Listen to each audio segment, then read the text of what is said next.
Okay, so let's talk about the Big Bang once again. Okay, I made a few statements and you didn't respond to them.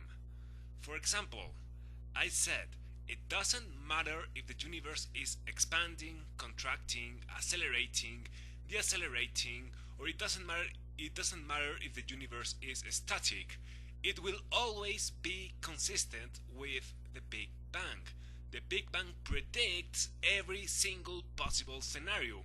Therefore, you cannot use the expansion of the universe as evidence for the Big Bang because any other possible situation will also qualify as evidence for the Big Bang. So, in order to refute my claim, you have to provide at least one possible scenario that wouldn't be consistent with the Big Bang and explain why.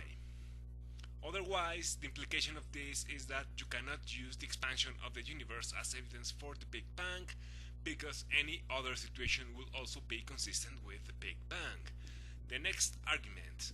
Well, first of all, you made a straw man. I never said that dark energy contradicts the Big Bang. I said that redshift can be explained with dark energy itself. I said that we don't need the Big Bang to explain redshift. Besides, I also said that the expansion of the universe proves that the universe was smaller in the past, but not a singularity necessarily. So in order to falsify my arguments, you have to post a video explaining why does redshift indicate a beginning in a singularity and not just a beginning in a smaller universe. So you have to explain what is so special about the evidence that indicates a singularity necessarily. I mean, that indicates a beginning in a singularity necessarily. About the matter and antimatter imbalance, you are correct. I have nothing new to say. I still maintain that it is a fact that when matter is created from energy, the same amount of antimatter should be created. I also maintain that it is a fact that there is much more matter than antimatter in the universe. And I also maintain that according to the Big Bang, matter was created from energy, therefore we will expect to find the same amount of antimatter. And since we don't find the same amount of antimatter, then the Big Bang is making wrong predictions.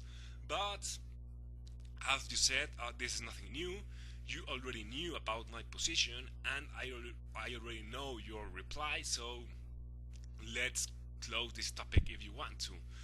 And about fine tuning, the reason I didn't respond to your arguments about fine tuning is because, as I admitted before, fine tuning has nothing to do with the Big Bang. Therefore, I decided to make the discussion about the Big Bang. I didn't want to mix two different topics. But if you want, we can close this discussion about the Big Bang and start discussing about fine-tuning. It is you who has to take the decision. So anyway, I said what I have to say, so have a nice day.